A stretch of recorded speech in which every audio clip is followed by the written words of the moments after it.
مذہب کے ہم ماننے والے ہیں. یہ دنیا میں واحد ترین ایک ایسا مذہب، ایسا دین اور ایسا دھرم ہے جو انسان کی ہر ضرورت کو پورا کرتا ہے. چاہے وہ کسی بھی ڈپارٹمنٹ میں ہو، کسی بھی شعبے میں ہو، کسی بھی جگہ ہو، اور انسان کی کوئی بھی ضرورت ہو، ہر جگہ پر اسلام ایک مسلمان کی، ایک انسان کی رہنمائی کرتا ہے. سوشلائزیشن یعنی معاشرتی زندگی، سوشل لائف، کہ ایک دوسرے کے ساتھ رہنا کیسے ہے، ایک دوسرے کے ساتھ زندگی گزارنا کیسے ہے. ظاہر انسان ہے تو ایک انسان کے کئی رشتے ہیں. وہ باپ بھی ہے اور وہ کسی کا بیٹا بھی ہے، وہ کسی کا شوہر بھی ہے. ایک عورت ہے تو وہ کسی کی ماں ہے، کسی کی بہن ہے، کسی کی بیٹی ہے، کسی کی بیوی ہے. یہ سارے جو رشتے ہیں، ان رشتوں کے ساتھ اور ایک رشتہ، یہ تو بنیادی اور خونی رشتے ہیں، لیکن سب سے بڑا ایک اہم رشتہ جو ہے جس کو قرآن نے کہا ہے انما المؤمنون اخوہ، کہ ایمان والے آپس میں ایک دوسرے کے بھائی بھائی،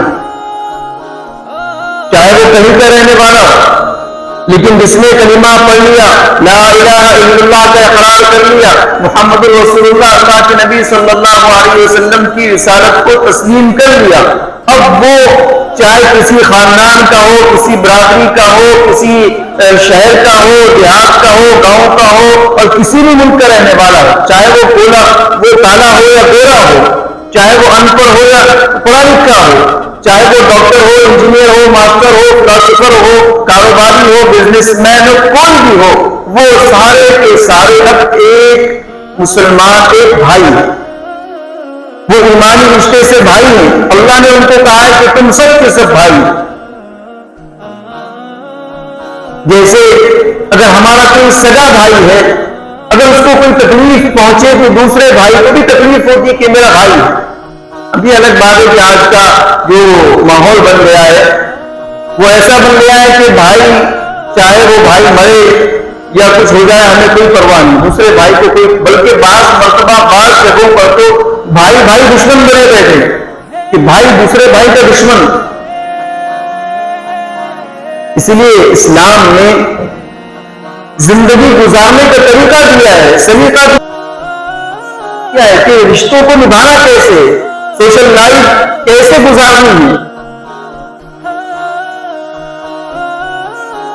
اور جہاں کہیں اسلام نے کچھ حدود بتائے، کچھ رولز اور کچھ قانون، کچھ اصول بتائے، جہاں کہیں ان اصولوں کی خلاف ورزی ہوتی ہے وہاں پر پھر جھگڑا اور فساد ہوتا ہے. بنیادی طور پر دو اصول ہیں، دو رول. سب سے پہلا اصول یہ ہے کہ شریعت نے جس کا جو حق دیا ہے اس کو اس کا حق دیا جائے. جیسے والدین کے حقوق ہے ہمارے اوپر، والدین کو ان کے حقوق دیے جائیں. ایک شوہر پر بیوی کے حقوق ہے، بیوی پر شوہر کے حقوق ہے، وہ ایک دوسرے کے حقوق کو ادا کریں. بھائی پر بھائی کا حق ہے، وہ اس کے حق کو ادا کرے. ایک پڑوسی کا پڑوسی پر حق ہے، وہ اس کے حق کو ادا کرے. اور اسی طرح اور رشتے دار جتنے ہیں ان سب کا حق ہے ان سب کے حقوق کو ادا کیا جائے. تو سب سے پہلا بنیادی اصول یہ ہے کہ ہمارے اوپر جس کا حق ہے ہم اس کے حق کو ادا کریں. اگر ہم شوہر ہیں تو ہم اپنی بیوی کا حق ادا کریں.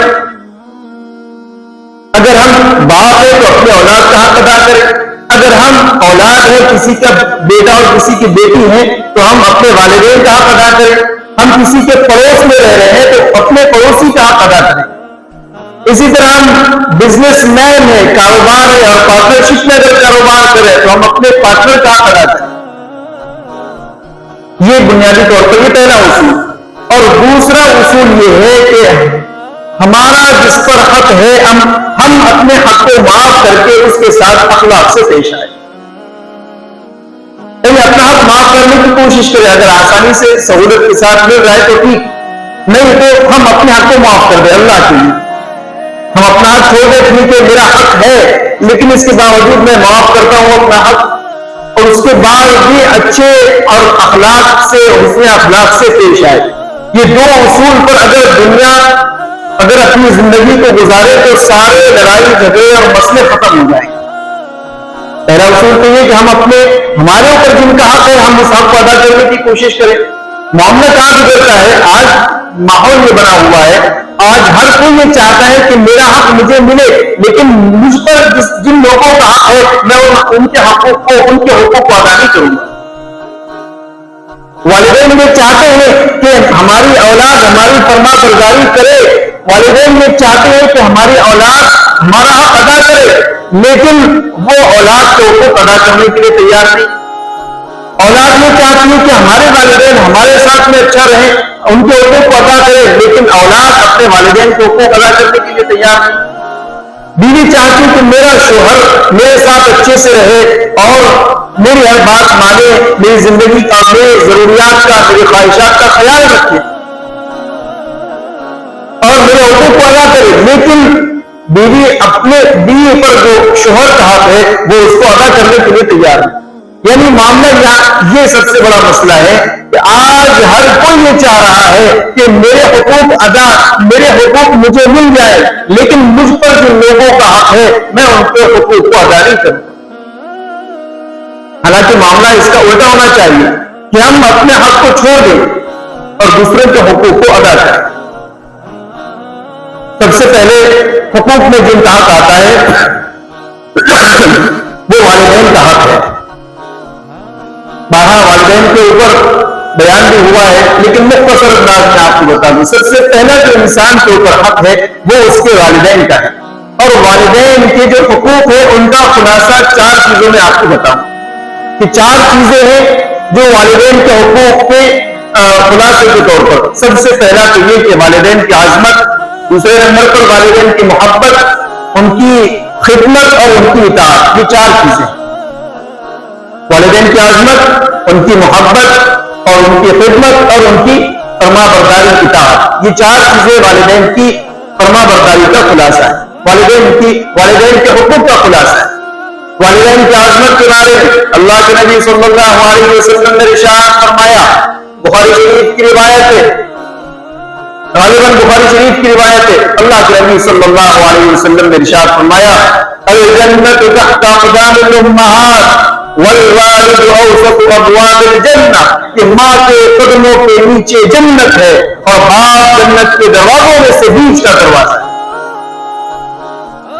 ان کی محبت کے بارے میں نبی صلی اللہ علیہ وسلم کا فرمان ہے، نبی علیہ السلام نے ارشاد فرمایا کہ والدین پر نظر رحمت، یعنی رحمت کی نظر سے، محبت کی نظر سے دیکھنا حج مقبول کا ثواب ہے. آدمی جتنی مرتبہ دیکھے گا اتنی مرتبہ اس کو حج مقبول کا ثواب ملے گا.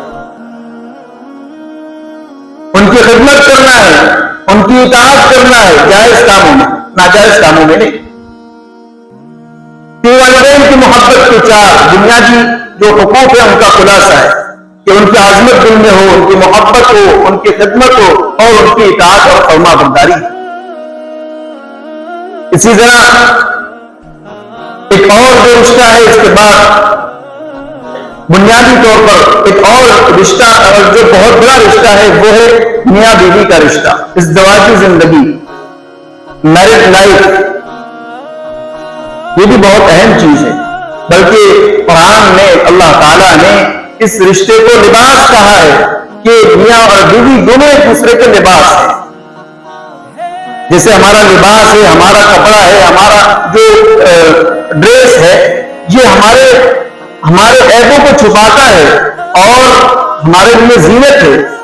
آدمی کے لیے فیشن اور زینت کا سبب ہے، اچھا دکھنے کے لیے کپڑے ذریعہ ہے. تو ایسے ہی میاں بیوی دونوں جو ہے ایک دوسرے کے عیبوں کو چھپانے کا ذریعہ ہے اور ایک دوسرے کے لیے زینت ہے. یہ بہت اہم رشتہ ہے. اسی لیے دیکھیں آپ جب نکاح ہوتا ہے تو نکاح کے وقت میں خاص طور پر جو آیات کہی جاتی ہیں ان میں ایک جملہ بار بار آتا ہے. انہی آیتوں کا انتخاب کیا گیا جس میں اللہ تعالیٰ نے ارشاد فرمایا اتقوا اللہ، کہ اللہ سے ڈرو. 3 تینوں آیتوں کے اندر ہر آیت کی ابتدا ہوتی ہے یا ایھا الناس اتقوا ربکم یا ایھا الذین آمنوا اتقوا اللہ یا ایھا الذین آمنوا اتقوا اللہ، اللہ سے ڈرو بھئی۔ حالانکہ اس وقت میں ڈرنے کی کیا بات ہے؟ اس وقت تو خوشی کی بات ہے، نکاح ہو رہا ہے، خوشی کا موقع ہے، ڈرنے کی کیا بات ہے؟ اللہ نے ڈرایا اس وقت میں کہ دیکھو اب تم ایک نئے بندھن میں بننے جا رہے ہو، ایک نیا رشتہ جو ہے ہونے جا رہا ہے۔ اب تک تم بس کسی کے اولاد پہ، اب تمہارے اوپر ایک ذمہ داری اور بڑھ رہی ہے، تم کسی کے شوہر بن رہے ہو، تم کسی کی بیوی بن رہی ہو۔ اور اس وقت میں ایک خاص طور پر ان آیتوں کے ذریعے سے بتایا گیا کہ اللہ سے ڈرو، دیکھو کہیں ایسا نہ ہو کہ تم اپنے بیوی کی محبت میں اپنے والدین کے حق کو چھوڑو، کہیں ایسا نہ ہو کہ والدین کی محبت تمہارے اوپر غالب آ جائے اور بیوی کا حق تم سے چھوٹ جائے، بیوی کے حق میں، بیوی کے حقوق میں کوتاہی ہو جائے، ایسا نہ ہو، بلکہ دونوں کے حقوق کو ادا کرنا ہے، بیوی کو اس کا حق دینا ہے، ماں باپ کو، والدین کو ان کا حق دینا ہے، کسی ایک کی طرف مکمل طور پر جھکنا نہیں کہ اس کا حق ادا کر رہے، ماں باپ کا حق ادا کر رہے اور بیوی کے جو حقوق ہے ان کو چھوڑ دے رہے، ان میں لاپرواہی برت رہے، اور بیوی کا حق ادا کر رہے ہیں لیکن ماں باپ کا کوئی خیال ہی نہیں، ماں باپ کی جو ہے خدمت کا، ماں باپ کی اطاعت کا، ماں باپ کے حقوق کا کوئی خیال نہیں، ایسا نہ۔ اور ساتھ میں یہ بھی بات بتائی گئی کہ دیکھو ان دونوں کے حقوق کو ادا کرنے میں، ماں باپ کے حقوق کو ادا کرنے میں اور اسی طرح بیوی کے حقوق کو ادا کرنے میں کہیں ایسا نہ ہو کہ تم اتنے مصروف ہو جاؤ کہ تم اللہ کا حق بھول جاؤ، کہ اللہ کے حقوق میں کوتاہی ہو جائے، دکان کاروبار کا وقت بیوی بچوں کی خواہشات کو پورا کرنے میں لگے ہوئے ہیں، اللہ کا حق چھوڑ رہے ہیں، نمازوں میں کوتاہی ہو رہی ہے، ایسا بھی نہ، بلکہ اللہ کا بھی حق ادا کرنا ہے اور والدین کا بھی حق ادا کرنا ہے اور اولاد اور اسی طرح بیوی کا بھی حق ادا کرنا ہے، اور اسی طرح جب اولاد ہوگی تو ان کا بھی حق ادا کرنا ہے۔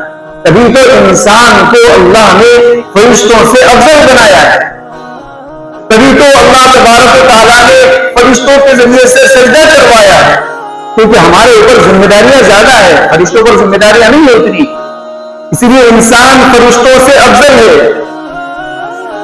تبھی تو اللہ نے سجدہ کروایا، یہ بتایا کہ دیکھو یہ میرا بندہ ہے، اس کے اوپر بیوی کا حق ہے، اس کے اوپر والدین کا حق ہے، اس کے اوپر اولاد کا حق ہے، خوشی کا موقع ہے، غم کا موقع ہے، لیکن ان ساری پریشانیوں کے باوجود، ان سارے حقوق کے باوجود یہ مجھے کبھی نہیں بھولا، اور جب اذان ہوئی، جب کہیں پر میری بات آ گئی، یہ ساری چیزوں کو چھوڑ کر میرے دربار میں حاضر ہو گئے۔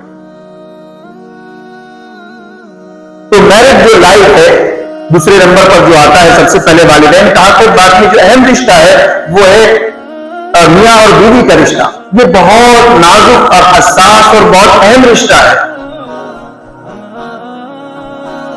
اس رشتے میں اگر تھوڑی بہت اونچ نیچ ہو جائے تو پھر زندگیاں خراب ہو جاتی ہیں۔ اسی لیے تو دیکھیں آج بیوی چاہتی ہے شوہر میرا حق ادا کرے، شوہر چاہتا ہے بیوی میرا حق ادا کرے، لیکن دونوں کو اپنے اوپر جو حق ہے وہ ادا کرنے کی فکر نہیں۔ اس کی وجہ سے آج طلاق کے کیس زیادہ ہو رہے ہیں، آئے دن طلاق کی خبریں آ رہی کہ یہاں طلاق ہو گئی، وہاں طلاق، ایسے طلاق کے کیسز ہو رہے ہیں، اتنے طلاق ہو رہے ہیں کہ شاید اس سے پہلے کبھی اتنی طلاق ہوا۔ تو اس کی وجہ یہ ہے کہ میاں بیوی دونوں اپنے حقوق کو صحیح طور پر ادا نہیں کر رہے۔ اسی طرح آج کا جو سب سے بڑا فتنہ، جو سب سے بڑا انسانی زندگی کا دشمن موبائل ہے، اس نے زندگیوں کو خراب کر دیا ہے، تباہ کر دیا ہے اس کے غلط استعمال میں۔ لیکن موبائل کے دو مثبت اور منفی، پازیٹیو اور نیگیٹو دونوں استعمال ہیں۔ آپ اس کو جیسے استعمال کریں گے ویسا آپ کو فائدہ یا نقصان ہوگا۔ اگر آپ اس کا پازیٹیو استعمال کریں گے تو آپ کو بہت فائدہ ہوگا، اور اگر آپ اس کا نیگیٹو استعمال کریں گے تو پھر آپ کو نقصان بھی اتنا ہی ہوگا۔ تو آج موبائل کے ذریعے سے اور سوشل میڈیا کے ذریعے سے حرام رشتوں کی بھرمار ہے۔ بیوی ہونے کے باوجود ناجائز تعلقات، شوہر ہونے کے باوجود بیوی کے کسی اور سے ناجائز تعلقات، اس کی بنا پر زندگیاں اور رشتہ داریاں اور میاں اور بیوی کا جو رشتہ تھا، ازدواجی زندگی اور میرج لائف کو بالکل ختم ہو کر رہے ہیں۔ اللہ کے نبی صلی اللہ علیہ وسلم نے بیویوں کے ساتھ کیسے رہنا ہے اس کو سکھایا ہے۔ قرآن میں بھی اللہ نے فرمایا وَعَاشِرُوهُنَّ بِالْمَعْرُوفِ کہ بیویوں کے ساتھ اچھا سلوک کرو، عرف کے مطابق ان کے ساتھ اچھا رہو، اچھا سلوک کرو، ان کے حقوق کو ادا کرو۔ بیوی کو وقت دینا چاہیے. رات کا جو وقت ہے نا بیوی کا حق ہے. رات کے وقت میں کسی کو اجازت نہیں ہے کہ وہ یہاں وہاں 2 بجے تک یہاں وہاں چوراہوں پر بیٹھ کر گپے مارتا رہے اور بیوی کے حق کو بھول جائے. رات کا جو وقت ہے نا بعض اوقات ہم نے اپنے اساتذہ اور بعض جو بڑے علماء ہیں ان کو دیکھا ہے کہ رات میں اگر کہیں جانا ہو تو بیوی کی اجازت لے کر جاتے ہیں، کیونکہ رات کا جو وقت ہے بیوی کا حق ہے. اگر ہم بیوی کے حق میں کوتاہی کریں گے تو پھر ظاہر ہے کہ اس کو غصہ آئے گا اور معاملات گڑبڑ ہو. تو عورتوں کے ساتھ اس میں سلوک کے لیے کہا گیا. اللہ کے نبی صلی اللہ علیہ وسلم نے فرمایا کہ تم عورتوں کے بارے میں مجھ سے خیر کی نصیحت اور خیر کی وصیت قبول کرو، عورتوں کے ساتھ اچھا سلوک کرو. لیکن دیکھیں آج کہیں پر ایسا ہے معاملہ کہ عورتوں کو مارا جا رہا ہے، حالانکہ عورت پر ہاتھ اٹھانا ایک بہت بڑی بزدلی ہے. ایسے نشہ کرنے والے شرابی اور ایسے لوگ ہوتے کہیں پر تو اچھے بھی ہوتے، تو وہاں پر وہ عورتوں کو مارتے ہیں، عورتوں کو پیٹتے ہیں، عورتوں کو بس باہر کا سارا غصہ عورت پر آ کر نکالتے. جب گھر میں داخل ہوا ہے، گھر میں وہ آدمی آیا تو آنے کے بعد میں بیوی الگ کر رہی ہے، بچے الگ کر رہے ہیں، گھر میں کوئی سکون نام کی چیز نہیں. ایسا نہیں. اللہ کے نبی صلی اللہ علیہ وسلم اپنے گھر والوں سے کیسے سلوک، آپ کا سلوک کیسا تھا، آپ جو ہے آپ کی سیرت میں پڑھیں.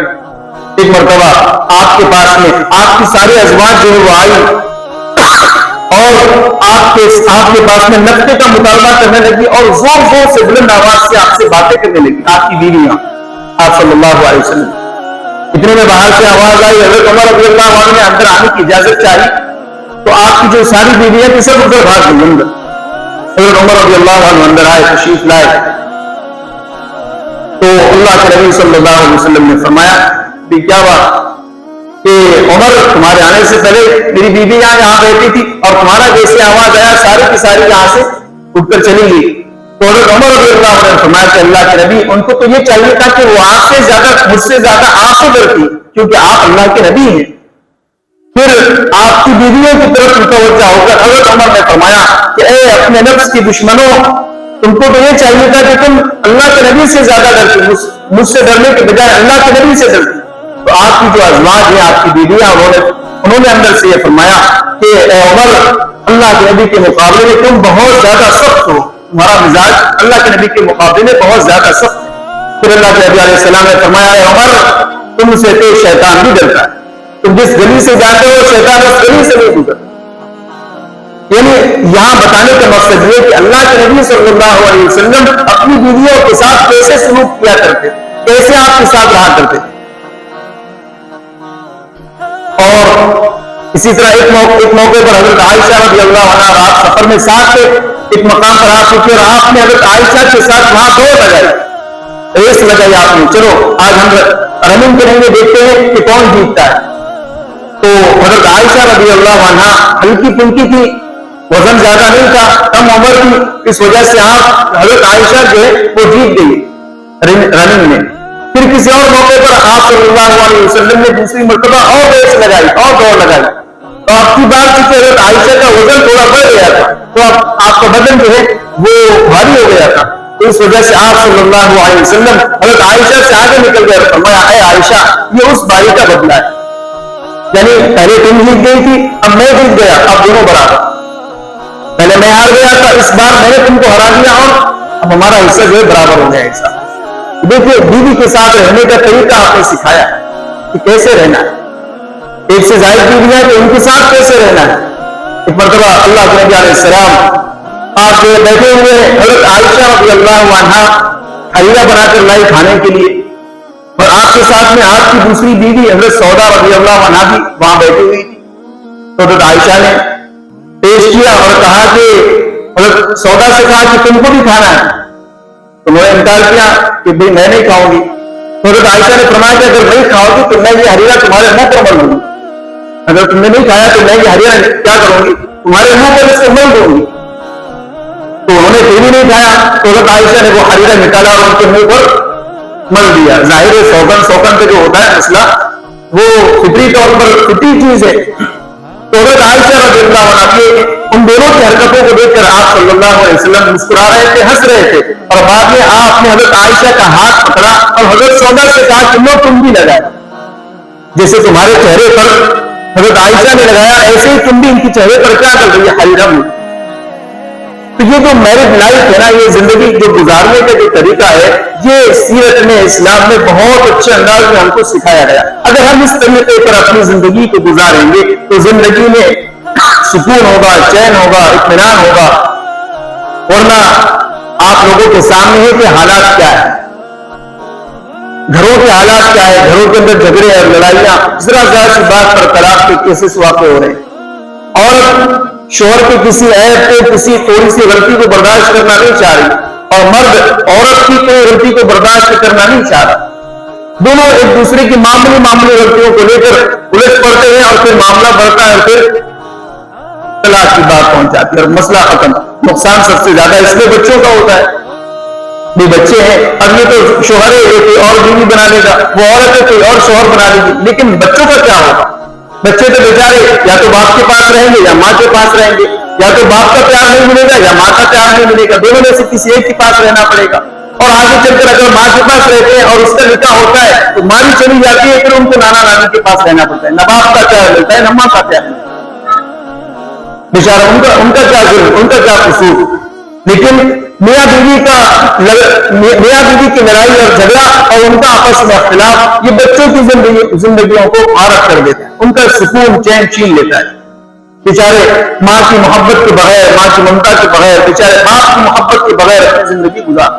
ظاہر ہے نانا نانی کی محبت اپنی جگہ پر، اس میں کوئی اشکال نہیں، لیکن چاہے نانا کتنی محبت کرے وہ باپ کے درجے پہ نہیں پہنچ سکتا، وہ باپ کی محبت نہیں دے سکتا. نانی کتنی محبت کر لے لیکن وہ ماں کی محبت نہیں دے سکتی. تو ایسے کیسز جو ہو رہے ہیں تو ان کو پہلے سوچنا چاہیے کہ ہمارے بچوں کا کیا ہو. ہم الگ ہو جائیں گے، ہماری زندگی ہو جائے گی، مجھے دوسرا شوہر مل جائے گا، مجھے دوسری بیوی مل جائے گی، لیکن بچوں کا کیا ہوگا؟ اسی لیے کسی جگہ پر طلاق کا کیس ہو رہا تھا تو عدالت میں بچے کو بلایا گیا اور پوچھا گیا کہ بیٹا تجھے کس کے ساتھ رہنا ہے، ماں کے ساتھ رہنا ہے یا باپ کے ساتھ رہنا ہے؟ تو بیٹے نے رو کر کہا کہ میں تو دونوں کے ساتھ رہنا چاہتا ہوں، میں تو دونوں کے ساتھ رہنا چاہتا ہوں.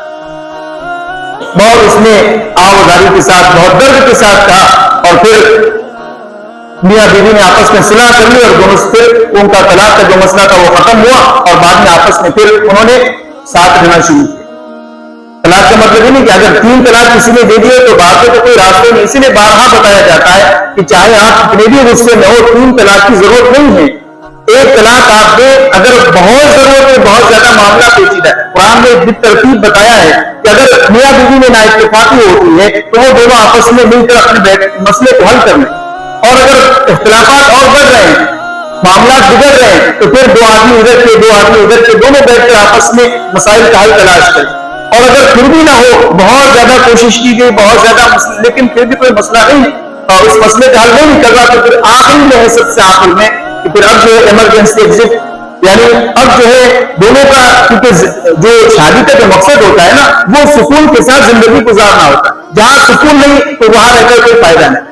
تو ایسی جگہ پر اب قرآن نے اور اسلام نے ایمرجنسی ایگزٹ دیا ہے کہ ٹھیک ہے تم اپنی زندگی سے اس کو نکال دو، تم اس سے دور ہو جاؤ، اور تم اس سے دور ہو جاؤ، طلاق کا راستہ اختیار. تو 1 طلاق دیں گے تو عدت کے بعد میں اس کا نکاح ختم ہو جائے. بعض مرتبہ لوگ جو ہے ہنسی مذاق میں بھی طلاق دیتے ہیں. یعنی ہنسی مذاق میں ابھی کچھ دن پہلے واقعہ پیش آیا کسی جگہ پر کہ شوہر نے کہا کہ دیکھو اگر تم نے میرا موبائل اٹھایا تو تم کو طلاق. تو بیوی نے موبائل اٹھا لیا. کہا کہ دیکھو اگر تم نے اس کا لاک کھولا تو تم کو دوسری طلاق. بیوی نے دوسرا جو ہے بیوی نے لاک کھول دیا اور کہا کہ دیکھو اگر تم نے واٹس ایپ اوپن کیا تو تم کو تیسری طلاق. بیوی نے واٹس ایپ بھی اوپن کر لیا، اب تیسری طلاق ہو. لیکن ابھی ہنسی مذاق میں کر رہے ہیں، اس کو گیم سمجھ رہے ہیں، کوئی کھیل سمجھ رہے ہیں، اور میرے کو معلوم نہیں کہ یہاں طلاق ہو گئی ہے اور اپنی زندگی ساتھ گزار رہے ہیں. بعد میں کسی جگہ پر معلوم ہوا، کسی سے پوچھا مسئلہ تو انہوں نے بتایا کہ تمہاری طلاق ہو گئی. طلاق کھیلنے کے کوئی ایسی چیز نہیں کہ آپ اس کے ذریعے کوئی گیم کھیلیں. ہنسی مذاق میں بھی طلاق ہو جاتی ہے، چاہے آپ غصے میں رہیں، چاہے آپ خوشی کے موقع پر طلاق دیں، کسی بھی موقع پر آپ طلاق دیں، طلاق ہو جاتی ہے. جیسے بندوق کی گولی ہے، اگر آپ کسی کو ہنسی مذاق میں مارو تو لگے کہ نہیں لگے، اس سے اس کی جان جائے گی یا نہیں جائے گی؟ چاہے آپ غصے میں مارو یا خوشی میں مارو یا ہنسی مذاق میں کسی کو گولی مارو تو سامنے والا مر جائے. ایسے ہی طلاق کا معاملہ ہے, چاہے آپ خوشی میں دو, غم میں دو, ہنسی مذاق میں دو, طلاق دی ہے مسئلہ ختم ہوتا ہے. اس لیے یہ جو حقوق ہے, یہ جو سوشل لائف ہے, اس کو اچھے گزارنے کے لیے اسلام نے ہمیں طریقے بتائے ہیں, اور اسلام نے ہمیں یہ رہنمائی کی ہے کہ کیسے گزارنا ہے, میاں بیوی کو کیسے رہنا ہے, اسی طرح والدین کو کیسے رہنا ہے, اولاد کو کیسے رہنا ہے, اسی طرح پڑوسیوں کو, اور بھی بہت سارے حقوق ہیں. اگر بیان کیا جائے تو تقریباً 4-5 ہفتے آرام سے اس کی جائے کہ یہ تو آپ کے سامنے صرف 2 حقوق بیان میں نے کیے, ایک تو والدین کے تعلق سے, اور دوسرے جو ہے تو وہ میرج لائف, میاں اور بیوی کے حقوق اور ان کو کیسے ساتھ رہنا ہے, یہ آپ کے سامنے بیان کیا گیا. انشاءاللہ موقع رہا تو پھر آگے بات ہوگی. اللہ تبارک و تعالی ہم سب کو اسلام کے مطابق زندگی گزارنے کی توفیق عطا فرمائے. وآخر دعوانا الحمدللہ. سنت ادا کریں.